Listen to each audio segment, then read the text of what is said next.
saya baca dan lihat tadi bahwa eh,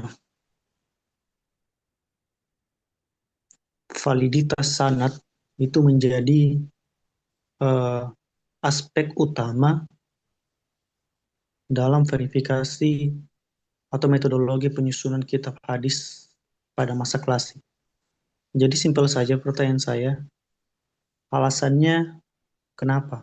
Kenapa validitas sanad itu diutamakan atau menjadi aspek utama dalam metodologi penyusunan kitab hadis itu sendiri pada masa klasik? Kenapa bukan matan dan lain-lain? Ya mungkin itu Pak Arjun, Pak Farid. Terima kasih.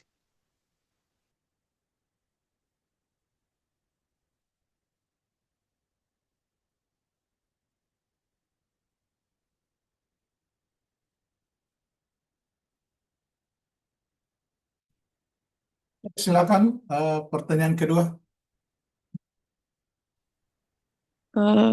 Mungkin dari saya, Pak Farid. Ya, silakan. Pertanyaan saya kepada pemakala, langsung saja. Pada masa Nabi Muhammad Shallallahu Alaihi Wasallam dan sahabat, penulisan hadis ini kan bersifat perorangan dan tidak sistematis. Seringkali hanya berupa catatan pribadi atau disebut sahifah dan lebih mengutamakan hafalan. Berbeda dengan masa kodifikasi di masa hadis mulai dikumpulkan secara massal dan disusun menjadi kitab-kitab yang terstruktur. Pertanyaanku, apa perbedaan utama antara penulisan hadis pada masa Nabi awal dengan masa kodifikasi? Kedengaran?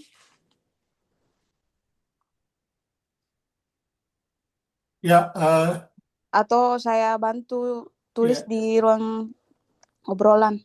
ya, silakan. Iya, saya kira itu Pak Arjun. Terima kasih. Ya, Kedengaran kok bagus suaranya. Iya ya. Pak Prof. eh, saya kira dua saja, dua pertanyaan dulu ya. Eh, izin Prof, dua pertanyaan saja dulu. Silakan Pak Arjun.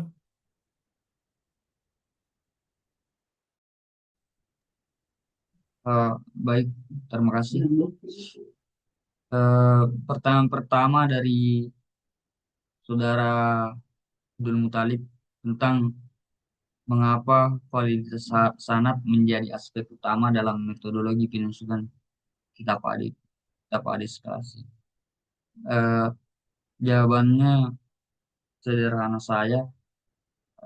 saja.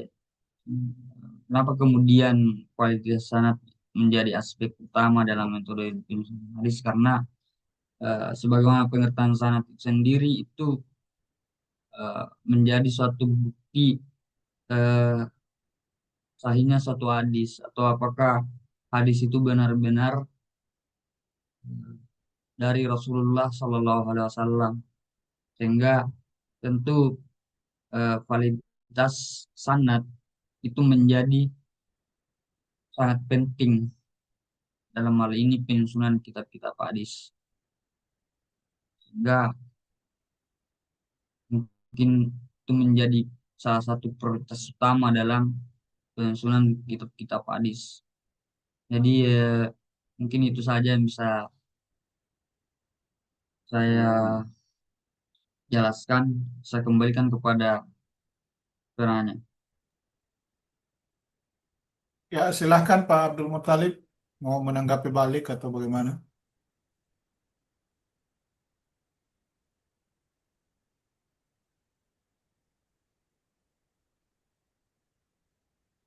Abdul Ya, Muthalib. baik. Mohon maaf tadi jaringan terbatas.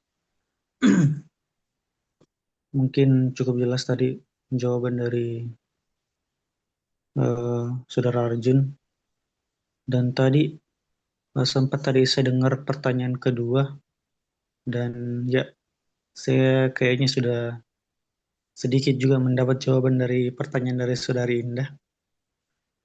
Kalau memang pada masa klasik itu kebanyakan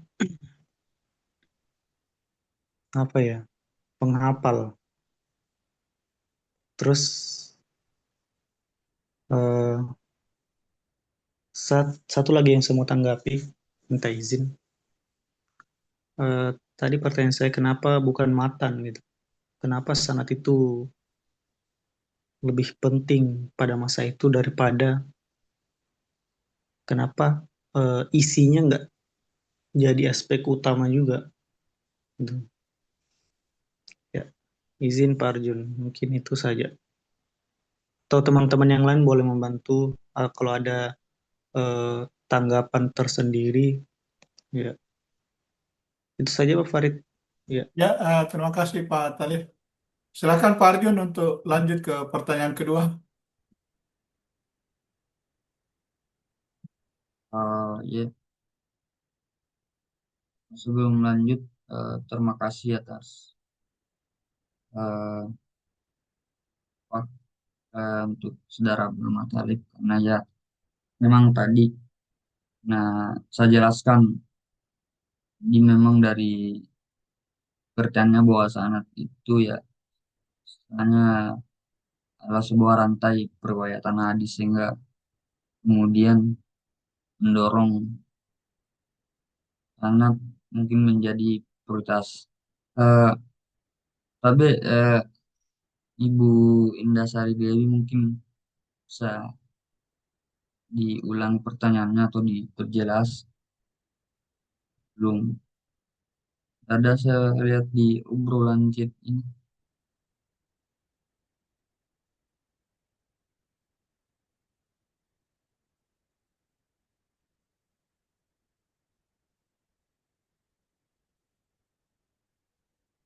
Halo, Assalamualaikum.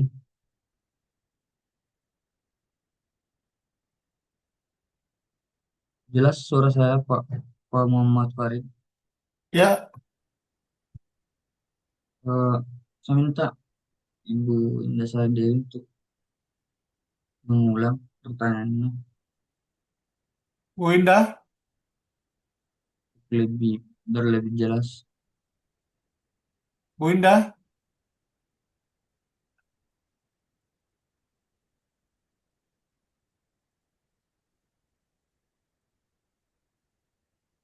malah hilang.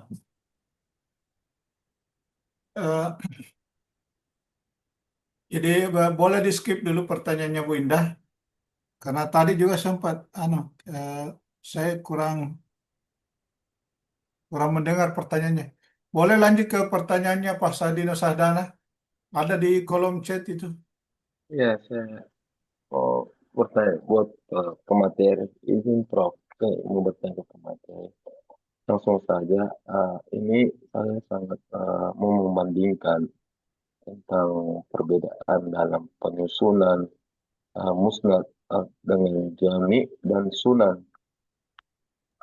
Itu apakah model musnad yang berdasarkan nama sahabat masih relevan untuk kebutuhan penelitian hadis kontemporer? Nah, coba berikan penjelasan sedikit kelebihan dan kelemahannya. Mungkin eh, mungkin sudah ada saya tulis di obrolan untuk Ya, terdengar ya Pak Arjun. Iya, Ya, berikutnya mungkin pertanyaan dari saya yang ingin saya tanyakan,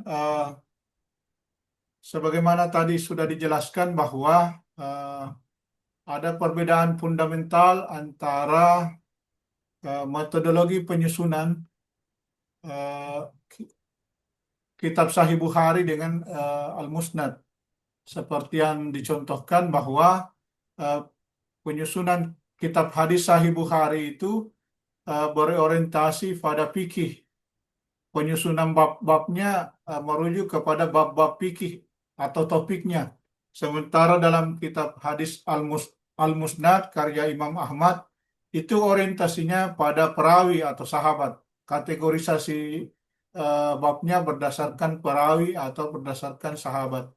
Pertanyaan saya, dari perbedaan metodologi penyusunan ini apakah berdampak pada kemudahan akses, konteks pemahaman hadis, atau legislatif hadis itu sendiri. Tentu ini dalam perspektif istinbat al-ahkam, pertimbangan atau pengambilan hukumnya. Jadi ada yang berorientasi penyusunannya berdasarkan bab-bab fikih dan ada yang berorientasi pada perawi atau sahabat. Dicontohkan tadi kitab Sahih Bukhari dan Al-Musnad. Yang saya tanyakan tadi adalah perbedaan metodologis dari contoh kedua kitab hadis ini. Jelas ya? Oh, iya, jelas. Ya, saya kira dua itu saja bisa dijawab langsung. Atau mungkin bisa diketik juga Pak di Oh ya, siap.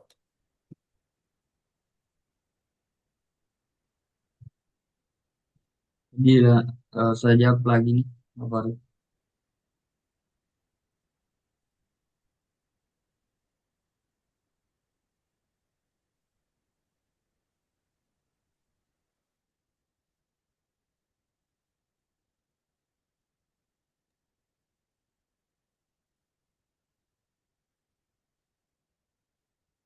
Tapi Pak Farid, Iya, saya jawab lagi nih. iya silakan. Kalau lanjut ke pertanyaan ketiga. Baik, terima kasih. Eh, Pertanyaan dari Pak Sadino Sahdana tentang metode penyusunan musnad berbeda dengan jami dan sunan. Apakah model musnad berdasarkan nama sahabat masih relevan untuk kebutuhan penelitian hadis kontemporer? Antara musnad dan kontemporer eh, atau dengan jami dan sunan. Metode penyusunan musnad itu berfokus pada eh, perawinya. Kemudian jami dan sunan itu berfokus pada topiknya. Jadi itu perbedaannya, Saudara Pak Sadino Sadana. Itu yang saya temukan dalam makalah saya, perbedaan daripada metode penyusunan musnad dengan jami dan sunan, di mana musnad itu lebih berfokus pada rawinya, kemudian jami dan sunan itu pada topiknya. Begitu. Eh, saya kembalikan kepada penanya. Sekian. Boleh diulang tadi terputus. Kalau yang masalah jami dan sunan, apa? Kalau kan musnad fokus pada perawinya, sementara kalau jami dan sunan itu tadi apa? Maaf, tadi terputus suaranya.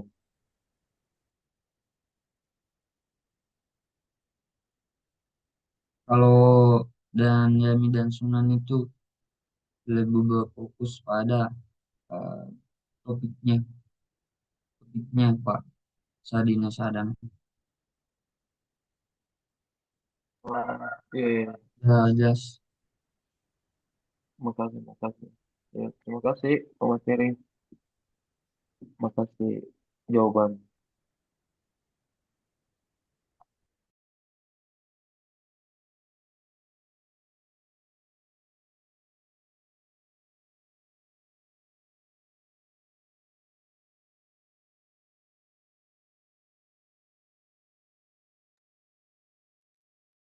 Tapi Pak Farid, apakah saya lanjut ke pertanyaan kedua atau bagaimana?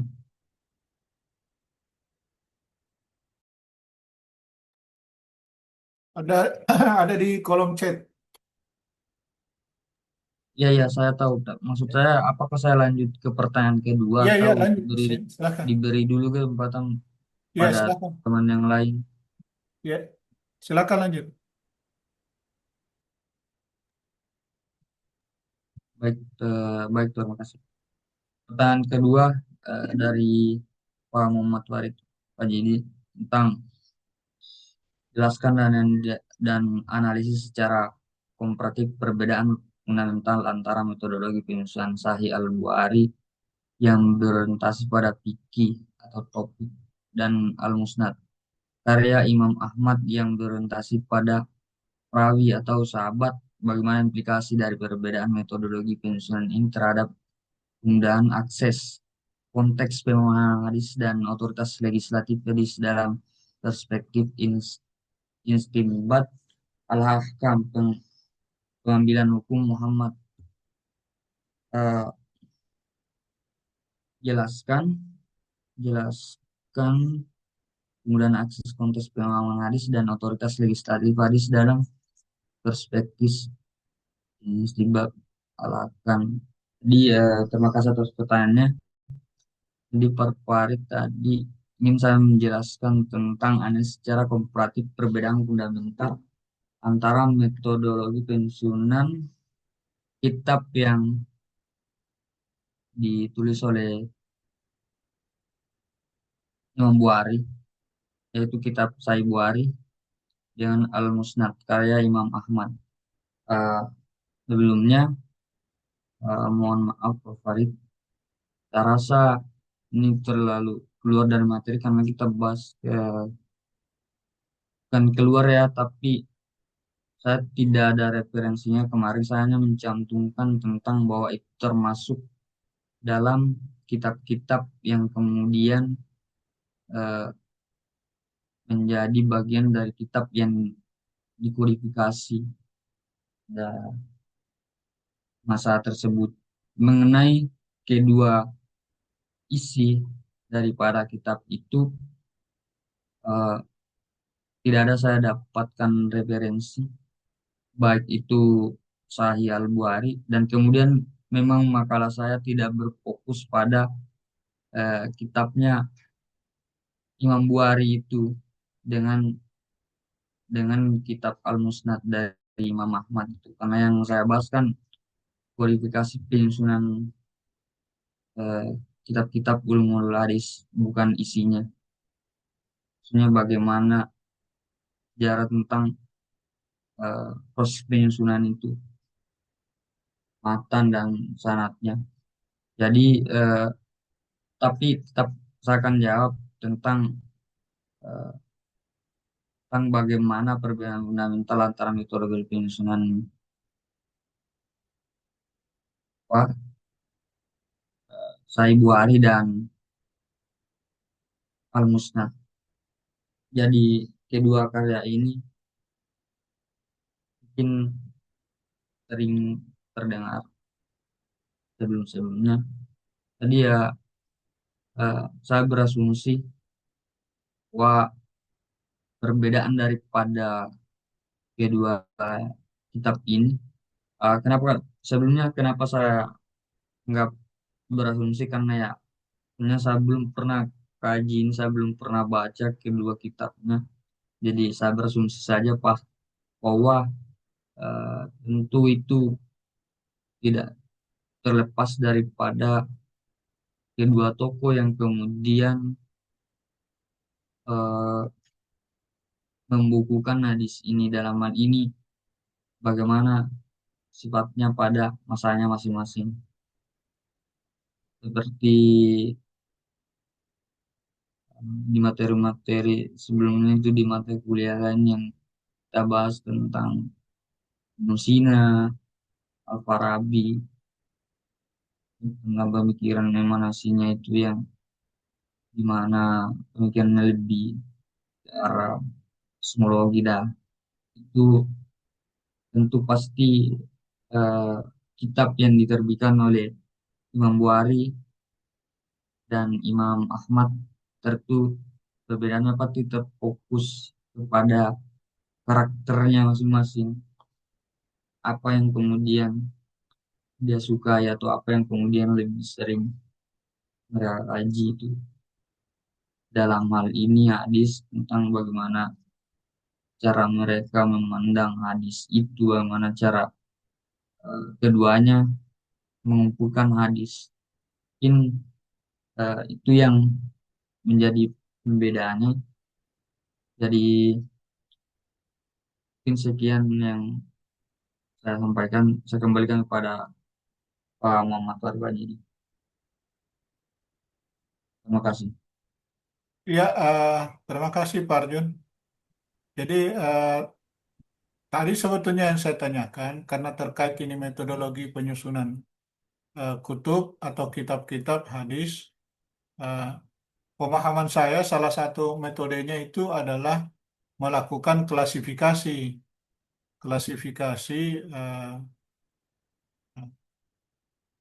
klasifikasi dan ada contohnya Sahih Bukhari itu berdasarkan fikih, eh, fikih dan musnad, kitab musnad berdasarkan perawi atau sahabat. Jadi satu merujuk kepada aspek eh, aspek hukum dan satunya lagi merujuk kepada aspek biografi dari imam-imam hadis. Tapi ya saya kira itu sudah dijawab oleh Farjun dan saya beralih ke Ibu Tuti sebagai penanya terakhir sebelum kita serahkan ke Pak Prof. Bu Tuti silahkan. Baik, terima kasih. Jadi dalam makalah ini sudah disinggung bahwa dalam usaha penyusunan hadis, tentunya para ulama berbeda dalam memilih metode, kemudian hal tersebut tidak lepas dari latar belakang sosiohistoris. Kemudian yang menjadi pertanyaannya, bagaimana pengaruh budaya dan tradisi pada masa penyusunan kitab hadis terhadap interpretasi hadis?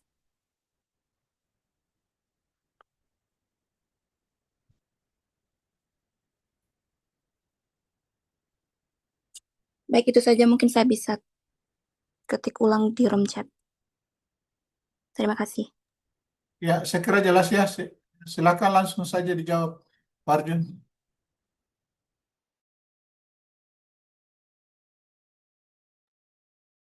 Di Ibu Tuti Wahyuni, ulang saja langsung biar lebih jelas. Baik, jadi dalam makalah yang telah dipaparkan itu sudah disinggung sebelumnya bahwa dalam usaha penyusunan hadis, tentunya para ulama berbeda dalam memilih metode. Hal tersebut tidak lepas dari latar belakang sosio-historis. Lalu kemudian menjadi pertanyaannya adalah bagaimana pengaruh budaya dan tradisi pada masa penyusunan kitab hadis terhadap interpretasi hadis. Iya. Eh, Terima kasih atas pertanyaannya, saudara saudari Tuti Wahyuni. Eh, Mengenai pengaruh daripada budaya itu sendiri, tadi sempat disinggung oleh teman-teman dari pertanyaan Ibunda Sardewi itu juga tadi sempat disinggung. Kemudian dari tambahan sedikit dari saudara Abdul Talib, bahwa pengaruhnya itu di mana pada masa tersebut eh, hadis lebih sering dihafal daripada eh, ditulis secara langsung di beberapa eh, abad-abad dalam, saya sebutkan dari dalam makalah abad pertama sampai abad keempat. Nah, di beberapa abad itu di mana hadis lebih sering di difokuskan dalam hal ini menghafal. Jadi itu salah satu bentuk bagaimana kemudian pengaruh budaya itu. Eh, Mungkin itu saja yang bisa saya sampaikan. kembalikan kepada Saudara Turki untuk berikan tanggapan. Terima kasih. Ya, terima kasih Pak Arjun. Apuan Prof, ini jam sudah menunjukkan pukul 8. Seingat saya Prof ada keperluan ke Parepare. Eh, Ya, baik. jadi Apuan Prof bisa langsung kasih pencerahan kami semua ini. Ya, syukran. Baik, makasih atas diskusinya ya. Yang pertama ingin saya sampaikan bahwa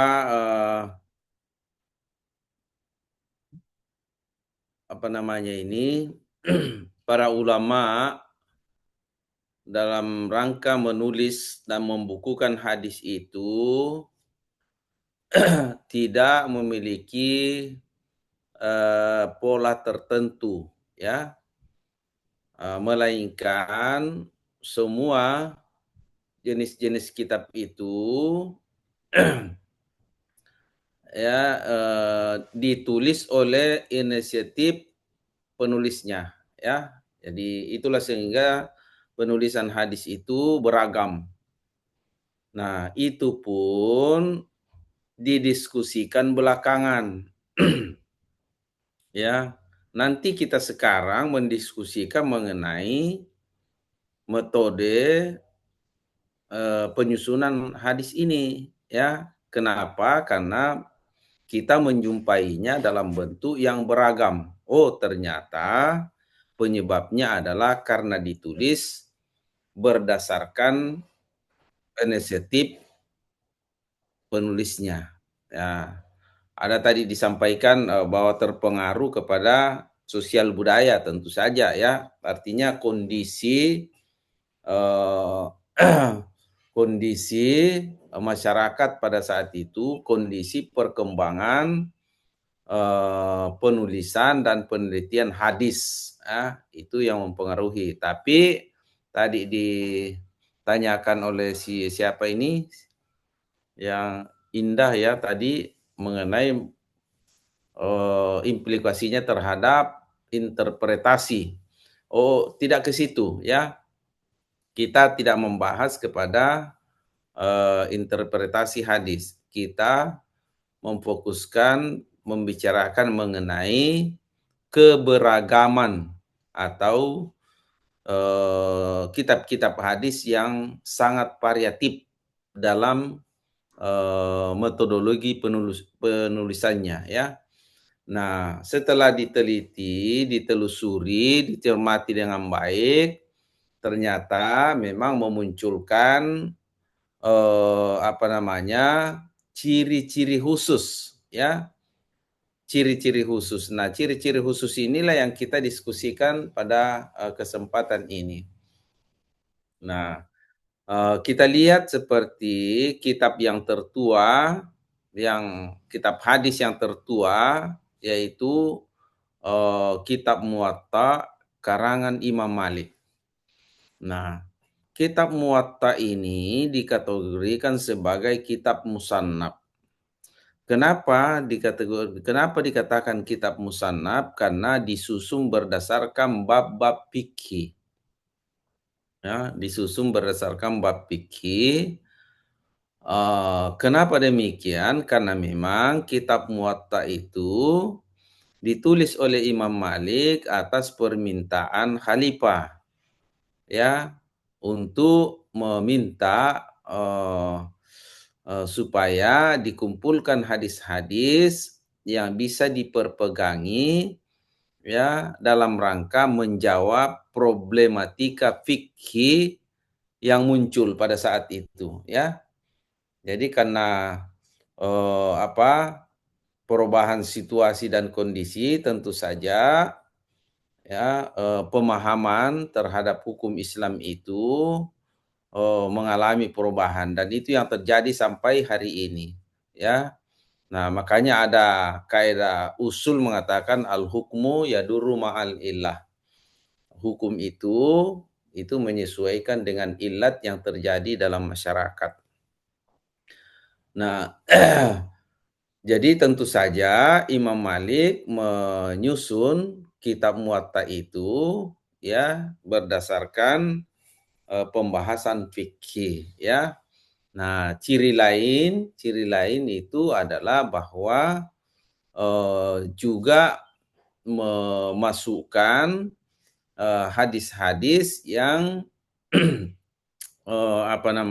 oleh ulama belakangan dianggap memiliki kelemahan atau dhaif. Kenapa? Karena sanadnya tidak lengkap.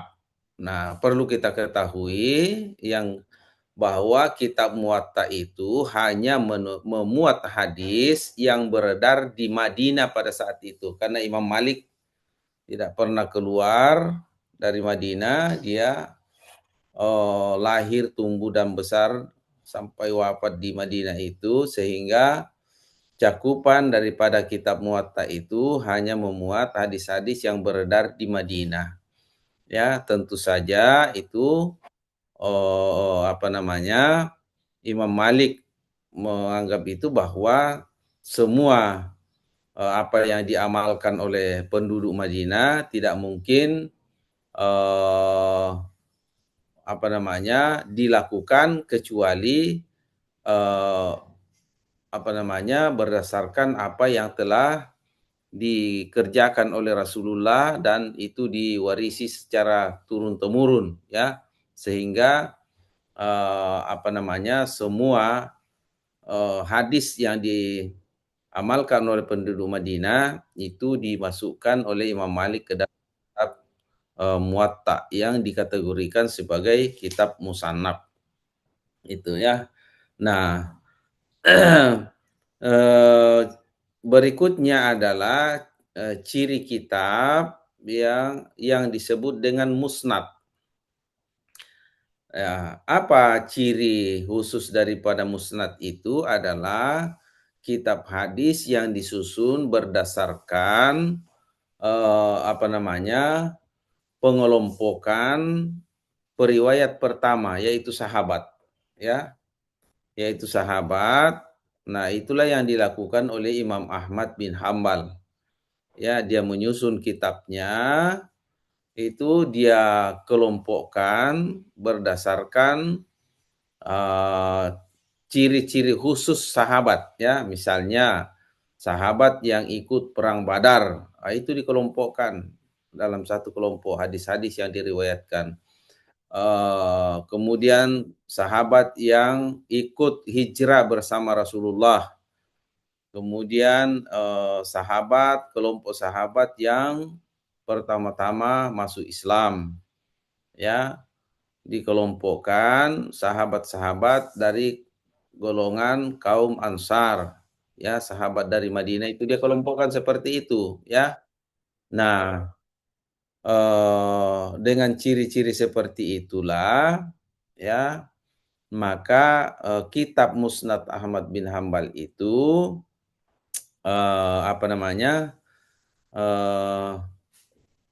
dengan ciri-ciri yang ada pada kitab Ahmad bin Hambal itu, sehingga kitab itu bernama Musnad ya, karena memang judul kitab itu adalah Musnad Ahmad bin Hambal. Jadi orang mempertanyakan apa sebab kitab ini bernama Musnad. Ya, sama dengan kitab Imam Malik tadi. Apa sebab kitab ini diberi judul Muwatta ya, Muwatta Malik. Nah, sampai hari ini belum ada jawaban yang memuaskan bahwa apa arti daripada Muwatta itu sendiri. Ya. Sepertinya tidak ada dalam kamus kata-kata Muwatta ini tuh. Tapi kenapa Imam Malik memberi judul Muwatta kitab itu, ya? Nah, saya ulangi bahwa sampai hari ini belum ada jawaban yang memuaskan mengenai arti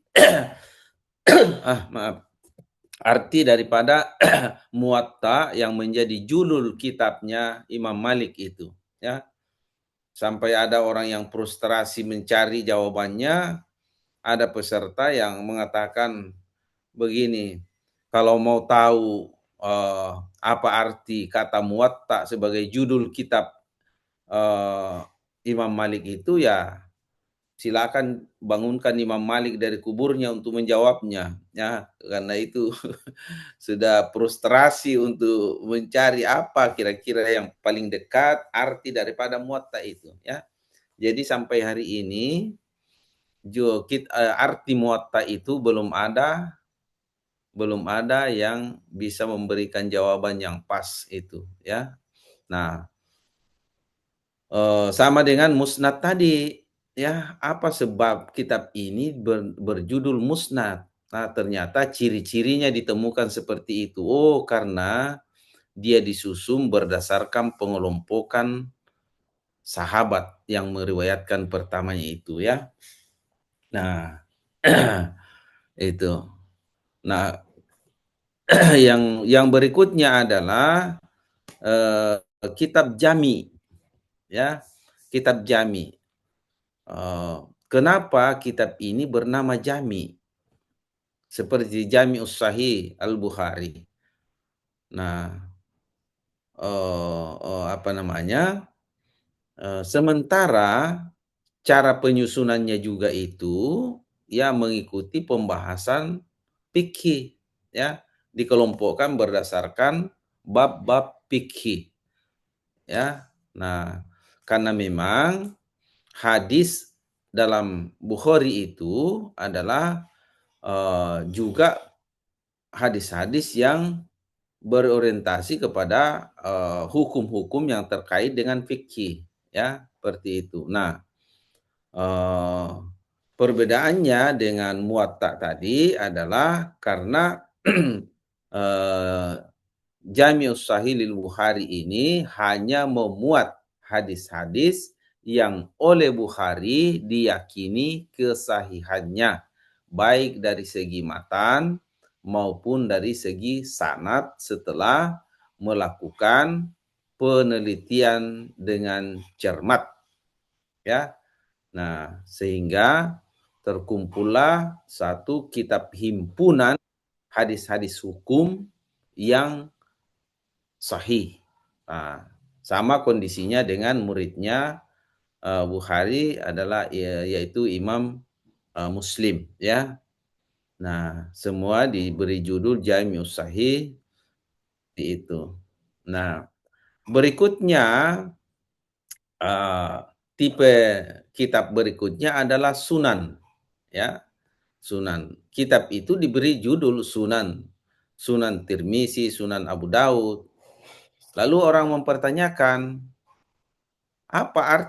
kenapa kitab ini bernama Sunan? Lalu ditelusurilah ciri-ciri khusus yang ada pada kitab itu, ya. Nah, ciri-ciri khusus yang membedakan dengan kitab lain bahwa di dalam kitab Sunan itu, ya, di dalam kitab Sunan itu dia memuat juga hadis-hadis yang oleh gurunya seperti Bukhari itu dikategorikan sebagai hadis dhaif. Nah, tapi karena kedaifannya itu ringan, maka tetap dia dimuat dan diberi penjelasan bahwa kelemahannya hanya terdapat pada ini, misalnya, ya. Nah, bahkan Tirmizi sendiri memberikan ruang kepada hadis-hadis yang sebelumnya dianggap dhaif, kemudian dia teliti, ternyata kedaifannya itu sangat-sangat sederhana, yaitu gara-gara periwayatnya tidak kuat hafalannya, ya.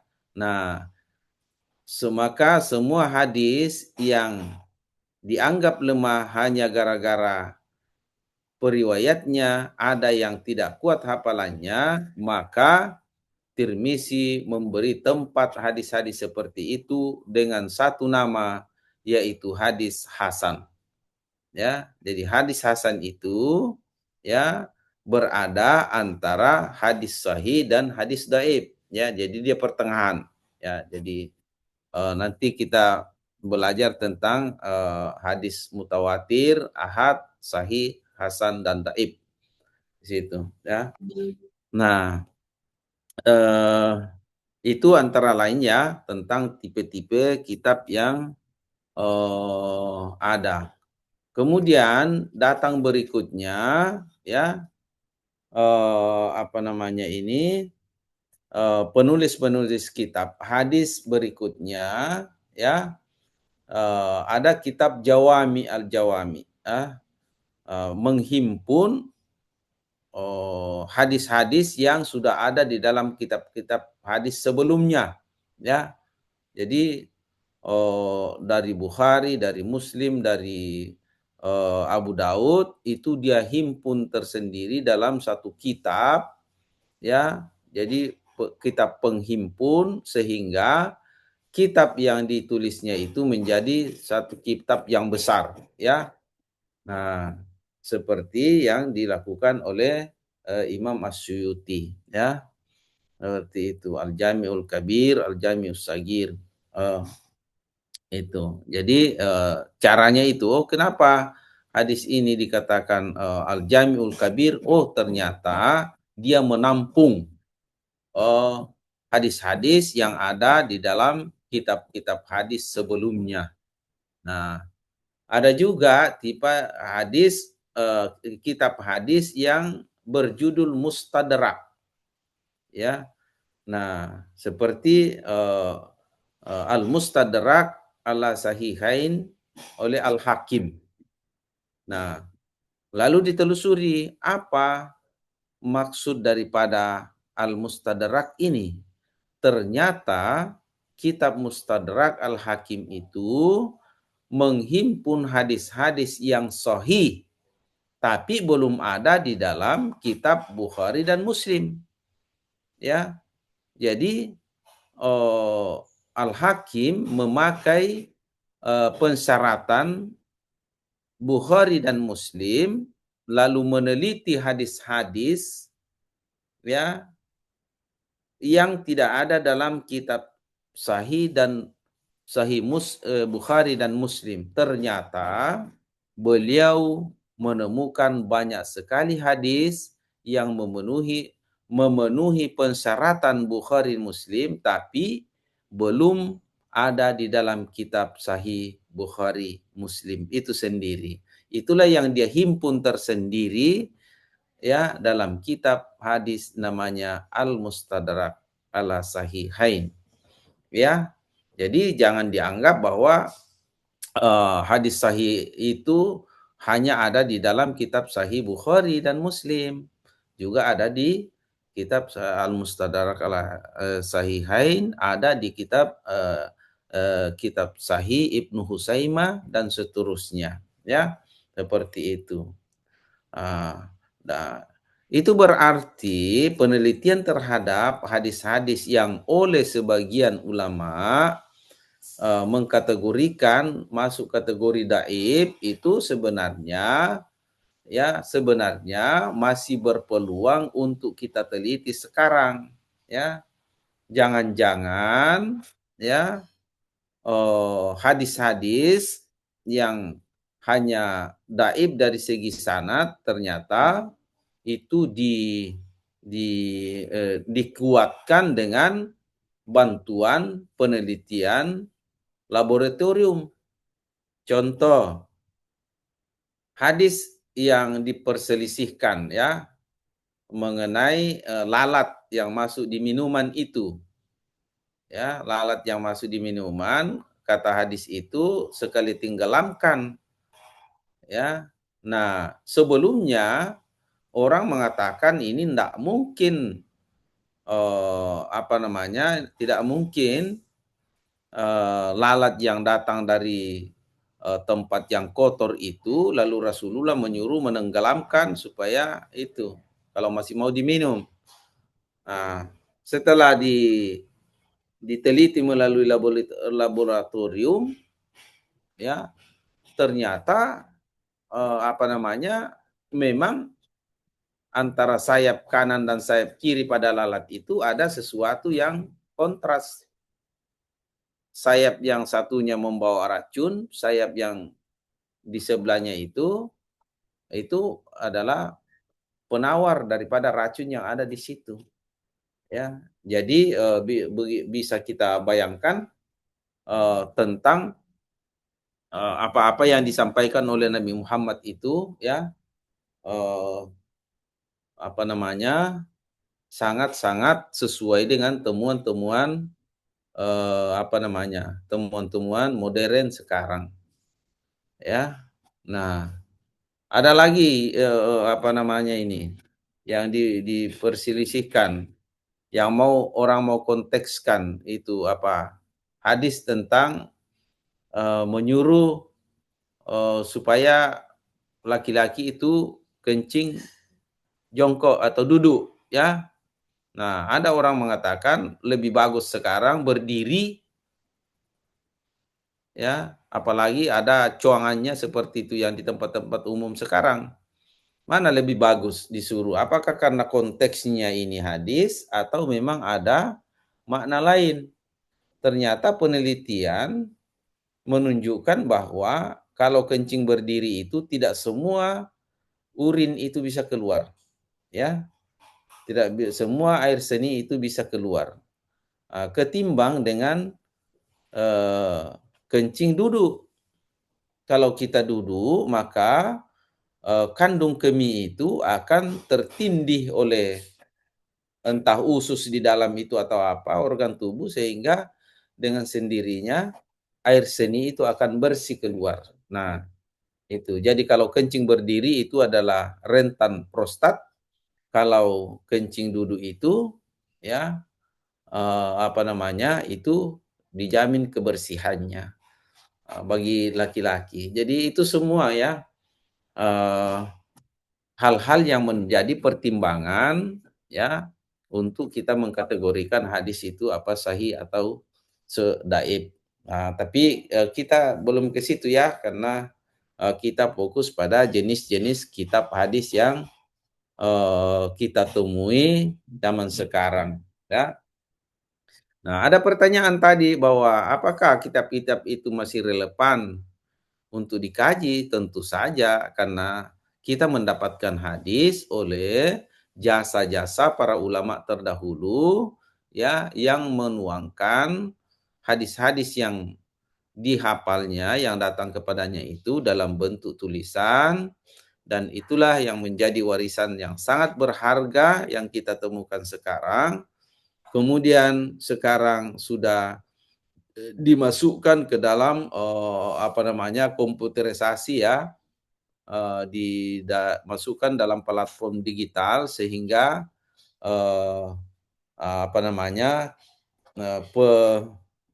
pencariannya sangat mudah. Hanya kita dengan memasukkan kata kunci, kita sudah bisa menemukan seluruh hadis. Hadis itu, saya ulangi, kita hanya memasukkan kata kunci daripada matan hadis itu, maka dalam waktu sekejap kita sudah bisa menemukan di kitab-kitab mana saja hadis itu berada. Ya, jadi itu menjadi patokan kita untuk kita teliti, kita kembangkan, terutama dari segi pemaknaannya, ya.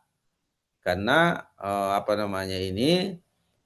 perkembangan pemahaman terhadap hadis itu, ya, tentu saja tidak stagnan, tapi dia berkembang sesuai dengan situasi dan kondisi, termasuk kita sekarang yang berada pada zaman sekarang ini, ya, era digital yang luar biasa itu, ya.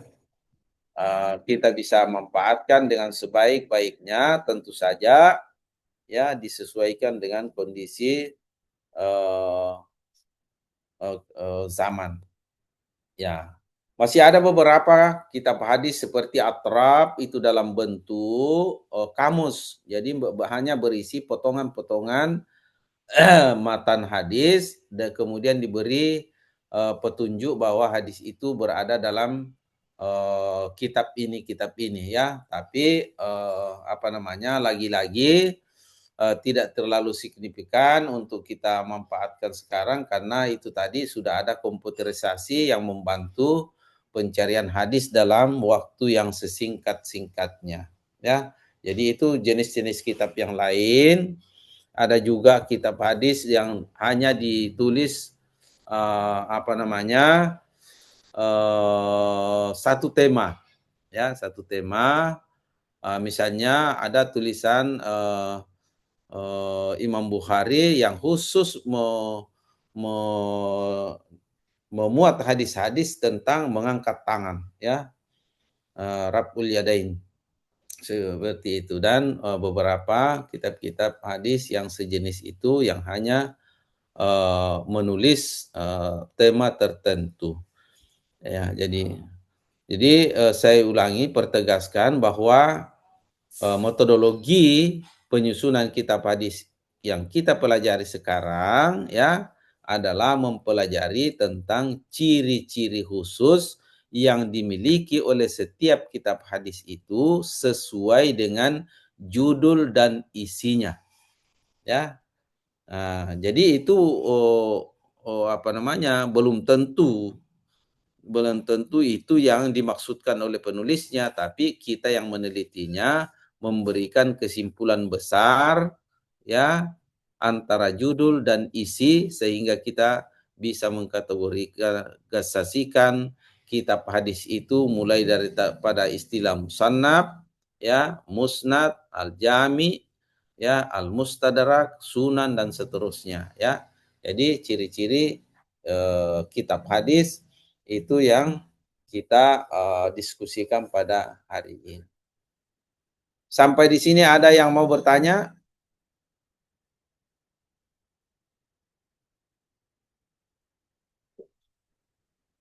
Kalau tidak ada, saya cukupkan sampai di sini sambil saya berkemas-kemas.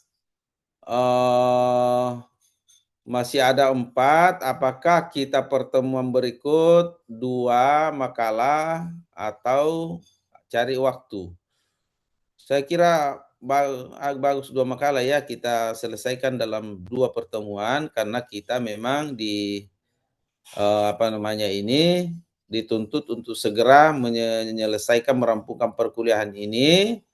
Kemudian kalian konsentrasi kepada tugas akhir karena penyetoran nilai itu awal Januari. Jadi sangat kasib nilainya waktunya ini, sehingga saya sangat harapkan supaya segera diselesaikan makalah yang belum didiskusikan untuk kita lebih banyak konsentrasi menyelesaikan tugas akhir itu ya.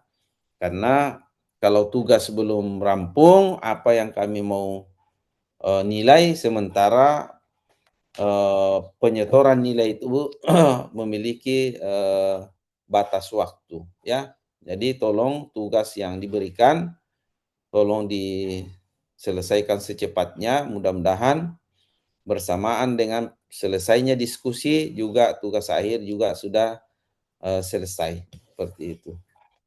Saya kira ini yang saya komentari dari diskusi kalian pada kesempatan ini. Terima kasih atas perhatiannya.